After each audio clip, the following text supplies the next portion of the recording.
How's it going, everybody? Lampini here again, and today we are going to be going over Week 15 of the 2024 NFL season. We only have 4 more weeks of football left before playoff time, so the stage is really being set for some of these teams. A lot of these games are meaningless, so I'm going to try and glance over them. Other ones are going to be more important than others. But before we do that, we're going to go over how Week 14 went. I was 11-2 with my predictions, so I did pretty darn well. The Jaguars ended up being the Titans' meaningless game, and the Rams upset the Bills in what was debatably a season-saving game for them. So those are my predictions for Week 14. For the season, I'm 149-59 with my predictions. So if I must say, I'm doing pretty damn good with the predictions. I say it every week. Let's see what this week will bring, because a lot of upsets, a lot of meaningless games. We'll wait and see, but I mean, doesn't get much better than 11-2. So let's get started with Thursday night. So for Thursday night, we have the Los Angeles Rams at the San Francisco 49ers. Both these teams won last week. The biggest win came from the Los Angeles Rams, who beat the Bills 44-42. Now, just to go over some stats here, I'm going to rapid fire it here. Matthew Stafford was 23 of 30, 320 yards, 2 touchdowns, 132.6 passer rating. Okay. Kyren Williams had 29 carries for 87 yards, which is it was not very good, 3 yards a carry, but he scored 2 rushing touchdowns. And then Puka Nacua had 12 receptions for 162 yards and a touchdown. And then Cooper Kupp had 5 receptions for 92 yards and a touchdown. Now, the reason why I'm going through all that, the Rams can beat any team when they're healthy. Cooper Kupp and Puka Nacua are the greatest receiver combo in the NFL. Kyren Williams is probably a top 5 running back in the entire league.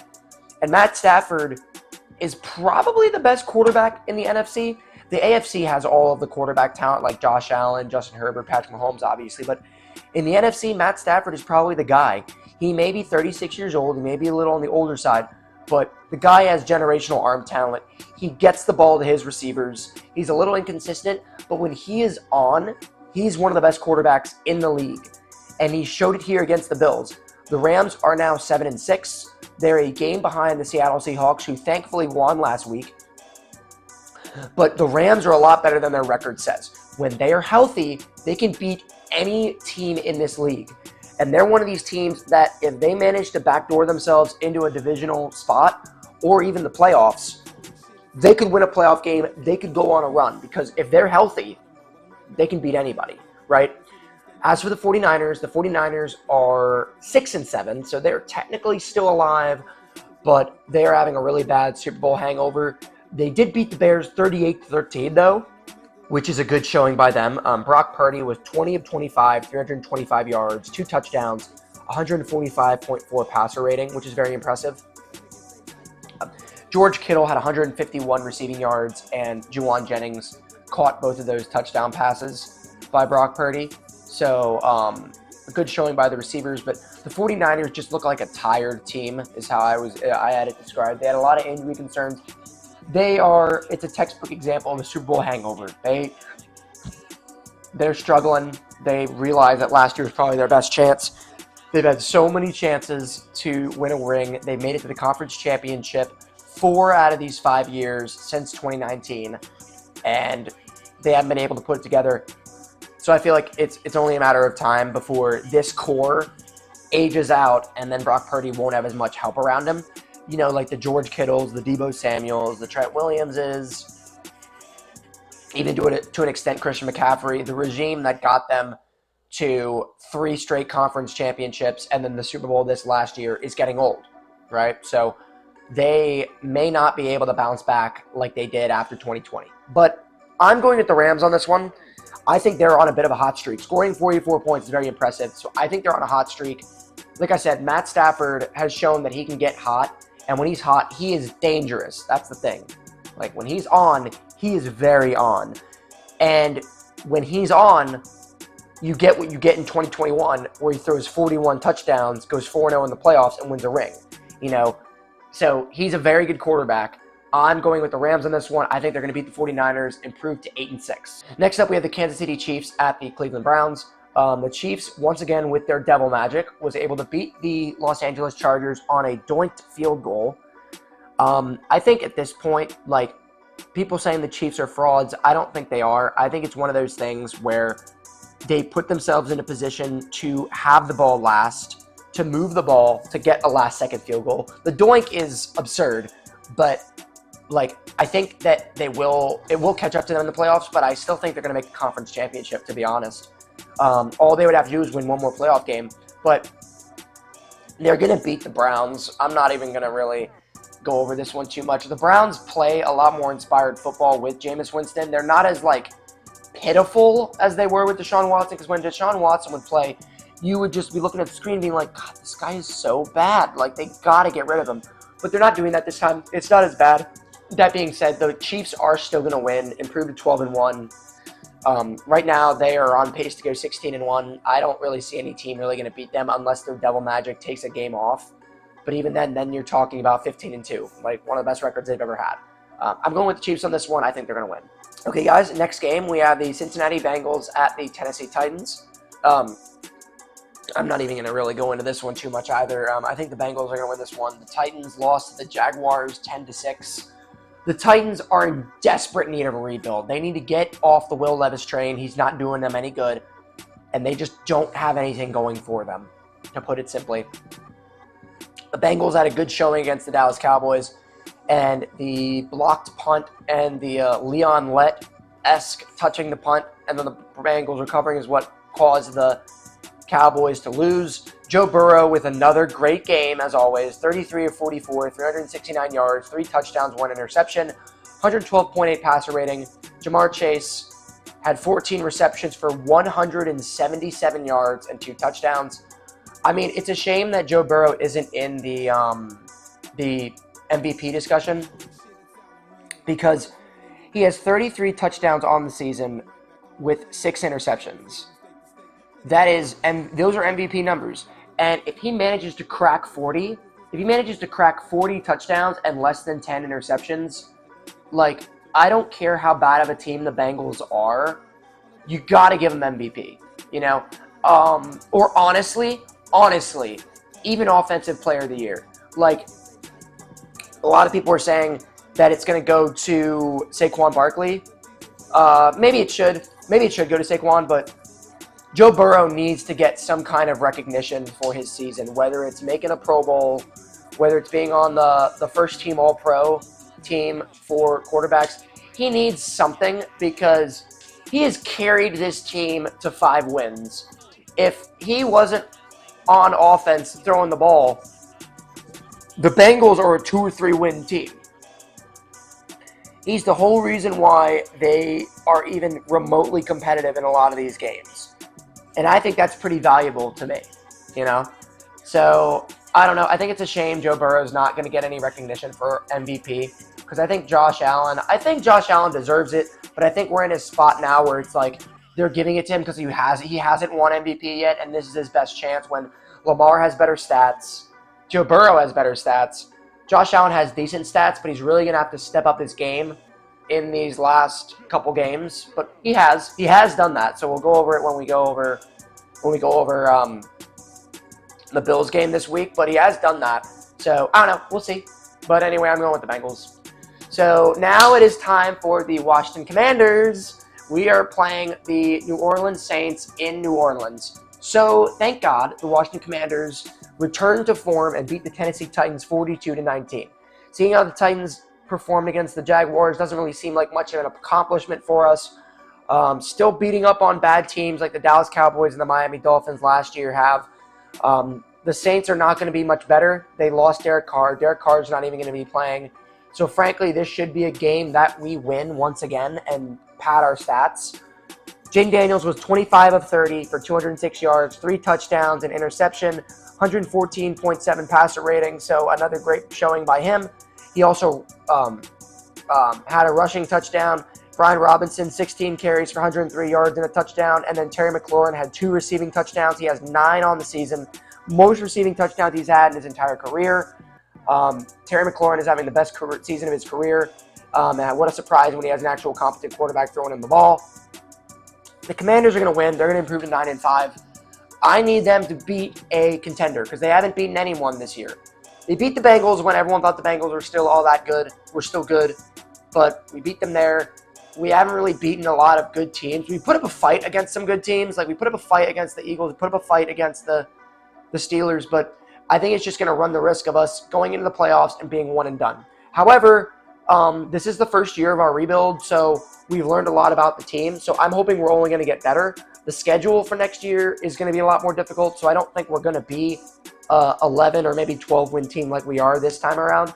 But I think I know what we are this year. We're a playoff team, first year in the rebuild, a raw young team, a la the Green Bay Packers last year and the Texans last year. So I think that's where we're at. But I think we're going to beat the Saints. We're going to improve to 9-5, comfortably in the wild card spot. The Eagles are not going to let the division slip through their fingers, so that's not going to happen to us. But we're going to make the wild card, and we're unfortunately going to have to play the Eagles, I think. And we're sizing up for a first-round exit unless we upset the Eagles, which I guess could happen. But I don't know. I'm going with Washington. So next up, we have the Baltimore Ravens at the New York Giants. The Ravens are coming off a bye. I mean, I'm not even going to dignify this. They're going against the Giants. It's going to be a big, big stat-padding game for Lamar Jackson to bolster up his MVP campaign and for Derrick Henry to catch up to Saquon a little bit. I think it's going to be one of those games. The Ravens are going to destroy the Giants. It's not even going to be close. The Giants are 0-6 at home, so they're going to lose another game at MetLife. I mean, like, the Giants rebuild needs to start. It needed to start last year. It needed to start in 2022. I'd say the Giants are the worst team in the league, not the Raiders. I'm going with the Ravens. They're going to beat the Giants. Next up, we have the Dallas Cowboys at the Carolina Panthers. Now, here's the interesting thing about this game. The Panthers are showing progress. They're showing that they are getting better. They fought the Chiefs and the Eagles very, very hard and almost beat them. Like, those are two of the best teams in the league. In the power rankings, you'll see when I go over it. They are they're getting better. They're trending in the right direction, but they're still losing games, which is the most important thing because then they'll get a good draft. They'll get a good draft spot. They'll draft some nice young talent, and they'll build on the positive momentum that they've gotten this year. So I'm going to talk a little bit more, but like I said, I'm going to go with the Panthers. I think the Panthers are going to beat the Cowboys based on how they've been playing. It's at home. Cowboys are playing a backup quarterback. Cowboys aren't very good. I think that the Panthers are going to upset them. It's going to hurt their draft stock a little bit, but I still think that that's going to be a big morale-building victory for them. And I wouldn't be surprised if the Panthers come back in 2025 and are a much better team.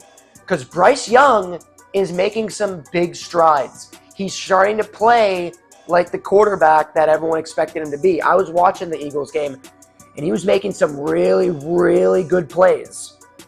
So I think it's all starting to come together for him. Yes, he's undersized, but undersized QBs have made things work in the NFL. I think Bryce Young's ceiling is not very high, but I think he is good enough to be a game manager and good enough to be a starting quarterback because he has it up here, So I'm going with the Panthers. I think they're going to win, and I think we're going to start to see some momentum with the Panthers going into next year. So I'm going with the Panthers. So next up, we have the New York Jets at the Jacksonville Jaguars. This is a game between two disappointing franchises. The Jaguars are still facing a hangover from the great second half of the season that they had in 2022. And then 2023, they disappointed everybody. And now in 2024, they are god-awful. Trevor Lawrence didn't play. Mac Jones played, threw 2 interceptions. No big deal there. No big thing to write home about with that. I will say this, though. With the Jets, Aaron Rodgers was 27 of 39, 339 yards, 2 touchdowns, 104.5 passer rating. Aaron Rodgers finally cracking 300 passing yards. Garrett Wilson, 7 receptions for 114 yards. Devontae Adams, 9 receptions, 109 yards, and a touchdown. That is the stat line of what everyone expected the Jets to be, right? Especially when they got Devontae Adams. That is what everyone expected the Jets to do. Aaron Rodgers throw the ball to the skill position players, and they run rough shot, they score points, but they came up short because Robert Saleh was the one bolstering up their defense. They fired him, and now their defense is terrible. They lost 26-32. That was a game that they could have won. The Jets are like the Giants. They are just in such disarray. They need a new GM. They need a new head coach. They need a new owner. They need a new everything. Like that franchise needs to be burned to the ground and restarted from the ground up. Like the only thing, like they need to do what the Washington Commanders did, where everything is just burned to the ground. All the coaching staff is fired, burned to the ground, built up from ashes, and the only thing that's the same is the team name. Like that's what they need to do, because that's what the Commanders did. They burned everything to the ground, and the only thing that remained was the team name, Terry McLaurin, and Brian Robinson, and that's all we had, you know. So that's what the Jets are going to have to do. Now the big question is the new regime going to want Aaron Rodgers? That's the big question, because here's the thing: like, who are they going to get? Like, are they going to draft a rookie quarterback to start the rebuild, or are they going to keep using Aaron Rodgers as a bridge quarterback, build the roster around him, and then, like, because that's the thing, like, I don't, like, Rodgers is not great. He's not who he was. But even a 75% Aaron Rodgers is better than a lot of teams in this league. So I think they keep him as just a bridge quarterback for one more year, maybe even 2 more years, just until they actually get their long-term solution, whether that's going to be in the draft this year. But if you do that, sit him a year. For God's sake, please sit him a year. You can't keep throwing rookie quarterbacks at the wall, because that's what happens when you get Sam Darnold. That's what happens when you get Zach Wilson. You can't keep doing that. You can't keep doing that. So have him sit a year under Aaron Rodgers. Aaron Rodgers is going to mentor him as much as Aaron Rodgers can mentor someone. I'm going with the Jets on this one. I think the Jaguars are just that bad that the Jets are going to utilize Aaron Rodgers, Garrett Wilson, Devontae Adams, Breece Hall, all these very talented players, and they're going to do what they do, and they're going to win. Next up, we have the Miami Dolphins at the Houston Texans. The Texans are 8-5. They are coming off of a bye where they barely beat the Jacksonville Jaguars 23-20. They have been a very unimpressive 8-5, and if I'm a wild card team, I'm going to want to play the Texans because they seem wide open to be beat. The Dolphins lost no, they didn't lose. They beat the New York Jets, but they are fighting a losing battle with their record. They're 6-7 right now, but they are still 2 games behind the Ravens and the Broncos. So I don't see any way that they make the playoffs unless they just win out, and either the Ravens or the Broncos collapse down the stretch. That's really the only way it's going to happen. Tua Tagovailoa, since coming back from his concussion, has played extremely well. 33 of 47, 331 yards, 2 touchdowns, 104.1 passer rating. And then Tyreek Hill had 10 receptions for 115 yards and a touchdown. First time we're hearing from Tyreek Hill. The thing with Tua is he doesn't have a rocket arm, but he knows how to play the position. Knows how to find the open guy, knows how to be accurate. He's a good quarterback, and I don't care what anyone else says. Like, he is the reason why the Dolphins play well, you know? And I'm going to go out on a limb here, and I'm going to book the upset. I'm going with the Dolphins. I think the Texans, despite coming off of a bye, they have looked very, very weak. They have looked very beatable, and I think the Dolphins are going to take advantage of that, and I think they're going to win. It's a shame that no team is really threatening the Texans for the division, because that'd be a great win for the Dolphins. They would move up to 7-7. Now they just need either the Broncos or the Ravens to lose a game, so that way they're only a game back, and then their road to the playoffs is more, they can see it more. You know what I mean? So, big upset, but I'm going with the Dolphins. And now we come to the 4 o'clock slate. I hate to break it to those Dolphins fans, but the Broncos are not going to be losing this week. They are facing the Indianapolis Colts at the Denver Broncos. So, both these teams are coming off of byes. The Broncos scored 41 points against the Cleveland Browns. Even though they did that, Bo Nix was 18 of 35, 294 yards, a touchdown, 2 interceptions, and a 65.7 passer rating. So he didn't even play all that great. He had a couple game stretch where he was playing really well, came back to earth, kind of had a poor game. Someone who also had a poor game was Anthony Richardson. Anthony Richardson had the most Anthony Richardson game ever when they beat the Patriots in Week 13. You ready? He was 12 of 24, 109 yards, 2 touchdowns, 2 interceptions, 55.7 passer rating. completing 50% of his passes, 2 touchdowns, but also 2 interceptions. That is the Anthony Richardson experience. The Colts are in QB limbo right now because do you stick with Anthony Richardson despite all the talent, or do you realize that he's not going to be the quarterback you want him to be, or are you still spoiled by all the athletic prowess? Like, what do? Like, you're not going to vie for a playoff spot starting Anthony Richardson. He has not made strides, and he's not looked good. So it's like what do? Right? What do you do? I'm going with the Broncos on this one. They need to stay in front because the Dolphins are nipping at their heels. And I don't think the Colts are a good enough team to upset the Broncos. I'm going with the Broncos. I think they're going to win. All right, guys. So next up, we have the Buffalo Bills at the Detroit Lions. So the Bills lost out to the Rams, like I said, 44-42. A good showing. And then the Lions barely etched out the Green Bay Packers, 34-31. That's a testament to the Lions. They're an injured team, but they still beat one of the best teams in the league in the Green Bay Packers. So good showing by them. Jared Goff was 32 of 41, 283 yards, 3 touchdowns, an interception, 109.7 passer rating. He's still having a remarkable season. The best thing for him was to move from the Rams to the Lions, and now he is their guy. And then we come to the Bills. So what did the Bills do? Well, more like, what did Josh Allen do? He scored 6 touchdowns. So this is the thing. Like, if Josh Allen plays like this down the stretch, like, his MVP campaign is going to grow. From a stat perspective, he's not there. But if he gets there, if he throws for 30 touchdowns, less than 10 interceptions, and 10 rushing touchdowns, which he could very easily do, that's 40 touchdowns on the season, then yes, I would say he's MVP. He was 22 of 37, 342 yards, 3 touchdowns, 117.2 passer rating. He added on 82 rushing yards and 3 rushing touchdowns on top of that. So yeah, he had 400 yards from scrimmage and 6 touchdowns. That is an MVP caliber game. They just fell short, but they scored 42 points. This is a potential Super Bowl matchup here. It's going to be a fantastic game. This is what I'm going to watch in the 4 o'clock slate because it is must-see TV.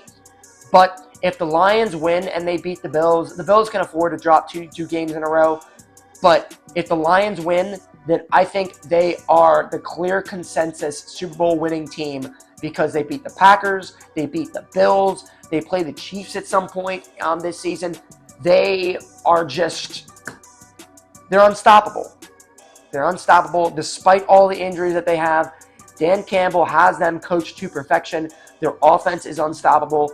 Like, the Lions are Super Bowl or bust this year, and I hope they win it personally. I would love to see a Chiefs-Lions Super Bowl with the Chiefs threatening the three-peat, going to 3 straight Super Bowls, and then losing to the underdog Lions. That's what I would love to see. I don't think it's going to happen. It could be the Bills going to the Super Bowl. That would be cool too. 2 cursed franchises. You're guaranteed a first-time victory. But I'm going with the Lions. They're going to beat the Bills. Next up, this is going to be another good game. We have the Pittsburgh Steelers at the Philadelphia Eagles. This is another dark horse Super Bowl showing here. I think the Steelers are huge dark horses, and I wouldn't be surprised if they make the conference championship. They beat the Browns 27-14. They are still winning despite all these tough divisional games. The Eagles looked a bit vulnerable in this game, though. They barely beat out the Carolina Panthers on a 4th down stop.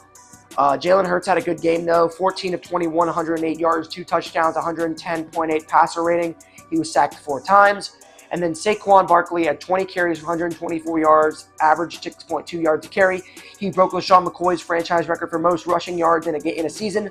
He is the front runner for Offensive Player of the Year. So this is going to be very interesting, though, to see who wins this game.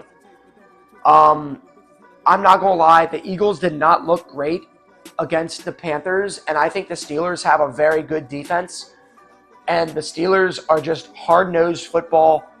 I'm going to go with the Steelers on this one. I think they are going to upset the Eagles, increase their lead in the division, and I think this is going to be one of those games that's going to show people. This is one of those games that's going to show people, like, hey, listen, y'all are talking about the Eagles. Y'all are talking about how they're going to make the Super Bowl and how good they are. Well, we just beat them. So start taking us seriously, right? So I think that the Steelers are going to win. It's no skin off either team's back. They're still both going to be playoff teams. They're both still going to vie for the Super Bowl, but I'm going to be flipping back and forth between those two games.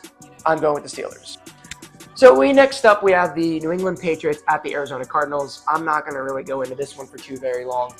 The Cardinals had a chance to win the division or take control of the division against the Seattle Seahawks, and they blew it. They lost 30-18. That just tells me that this team isn't there yet. They're not ready to take the division just yet. It's going to be interesting to see what they do in 2025 to improve their roster because they are doing a very slow rebuild, much like the Patriots are. The good news with the Patriots is Drake May is playing very well, and it looks like he's going to be their quarterback. Is Gerard Mayo going to be their head coach? I don't know. But I'm going with the Cardinals. They're going to win, and it's going to be a good victory for them because it's going to get them to close the gap with the Seahawks a bit. Because if you look at it, the Seahawks are being very closely chased by the Rams and the Cardinals, right? So this is going to be a good win for them to get up to 7-7, and it's not over for them yet. They don't control their own destiny, but it's not over for them yet. So I'm going with the Cardinals. Next up, we have the Tampa Bay Buccaneers at the Los Angeles Chargers. The Buccaneers have officially reclaimed the NFC South. Thank God, because the Falcons were not a good team. The Buccaneers are a good team. They are doing very well. The Chargers lost out to the Chiefs just barely, which was unfortunate because they are a very good team, and I think they could surprise a lot of teams in the AFC. I think the AFC is a very good division, and I think anything could really happen in that division. And I'm looking at the playoff standings here. Any team can beat any team. So it's going to be very interesting, especially when I go and talk about the playoff picture at the end here. I'm going to go with the Chargers just because the Chargers have such a good defense and they are able to turn it on when they need to. When you have Justin Herbert can turn it on whenever they need him to. So I'm going with the Chargers. I think they're going to win. So now this next game is going to be very interesting, and it's going to be very important for the Seattle Seahawks. We have the Green Bay Packers at the Seattle Seahawks. So the Packers are 9-4. They have a pretty strong grasp of their wild card spot, but the Seahawks have a lot of pressure behind them with the Rams and the Cardinals. If the Seahawks lose and the Rams win, the Seahawks are out of they're out of the division. They're out of the playoffs. So this is a game that they need to win. It's at home, but they're playing a very tough Packers team who wants some revenge after losing to the Lions. Josh Jacobs had 3 rushing touchdowns on the game, showing that he still has a lot left in the tank after the Raiders didn't pay him. Geno Smith, I think, still leads the league in passing yardage, or he's up there. They have quietly made it to 8-3. They're a lot like the Commanders where they're 8-3, but people are like, well, are they really all that good? I'm going with the Packers purely from a talent level. I think the Packers are a better team than the Seahawks. I don't know. I can't say that the Seahawks won't bounce back and reclaim the division. This is just going to be an off week for them. They're going to lose to the better team.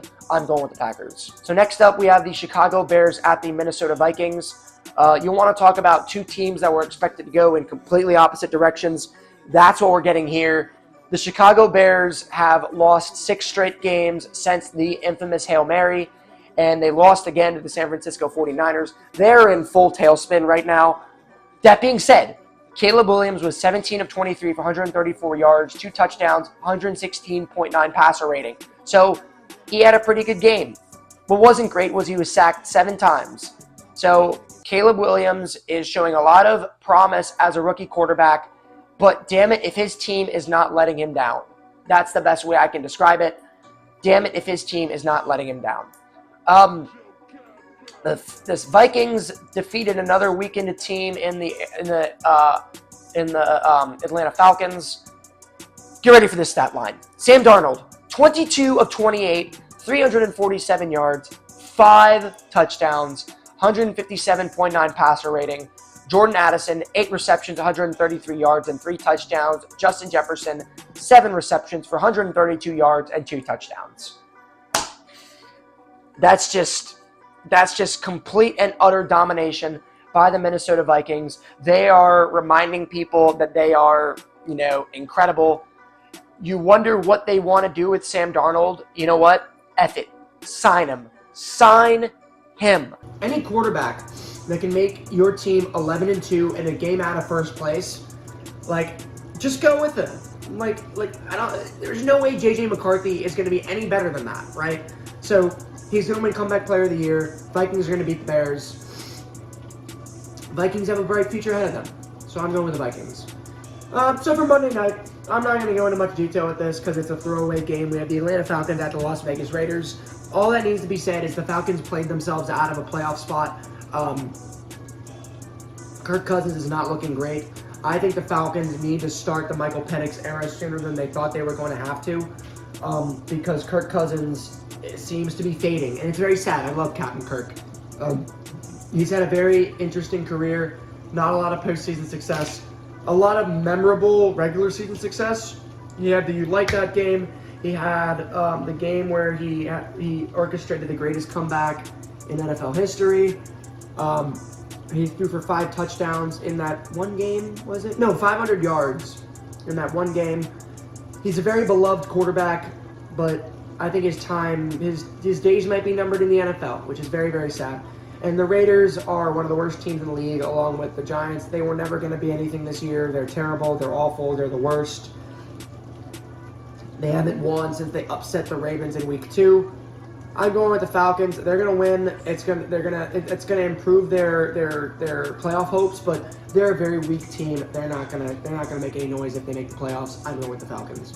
So that concludes the predictions. Now we're going to go into the power rankings. I don't think that it's going to change all that much. I'm just looking at the point differentials right now. If I remember, the last 2 weeks, it's been Lions, Chiefs, Eagles, Bills, Vikings. And I'm just looking at everything here now. So here's what I'll do. Lions are number 1. Chiefs are number 2. We'll put Eagles at number 3.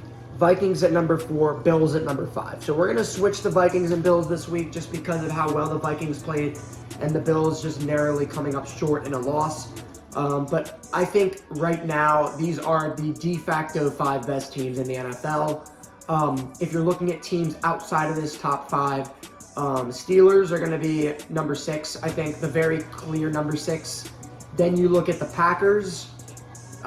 You look at teams like the Chargers and Broncos, Ravens, Commanders, and then it's a pretty steep decline after that. And then in terms of worst teams, the Panthers still have the lowest point differential.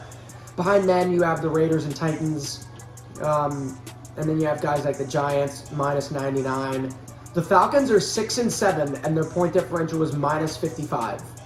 The Rams are 7-6, and their point differential was minus 34, which is pretty insane to me. Which is pretty insane because they beat the Bills, and they showed that they can be as good as any team in the NFL. So point differentials can be misleading sometimes. It's about how that team is playing in that moment, right? So yeah, that's the power rankings. Lions, Chiefs, Eagles, Vikings, Bills. So now we come to the playoff picture. AFC, here we go. So the big thing with the playoff picture, as you can see, is there are 3 8-5 teams in the wild card spot. We have the Ravens, Chargers, and Broncos all at 8-5. The Dolphins and Colts are both 6-7, and those are the only 2 teams that can threaten anything. They're both 2 games back.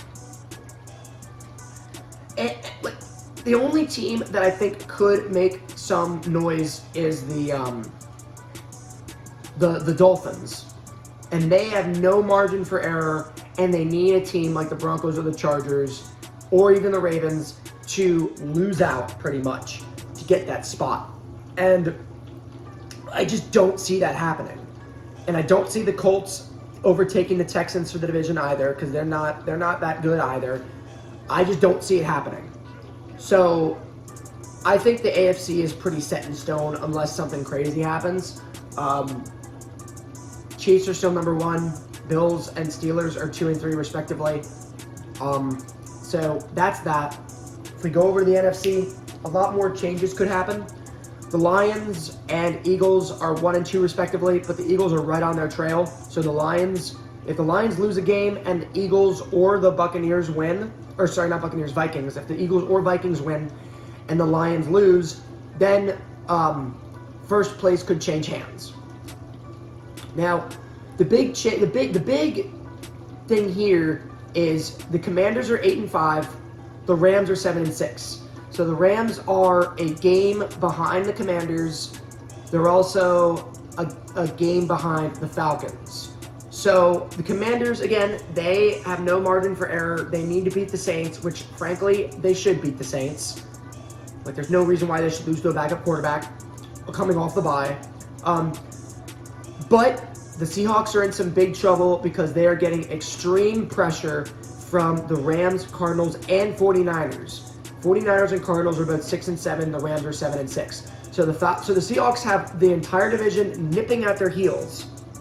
So we got to see what will happen there. As for the Falcons, if the Buccaneers lose, which is very likely with the team that they're playing against, and the Falcons win, which is very likely considering the team that they're playing, the Falcons and Buccaneers could duel for that spot. But I do think the Buccaneers are a better team. So ultimately, I think that they should make the playoffs over the Falcons. I think they will end up making the playoffs over the Falcons, but they're jousting for position as well.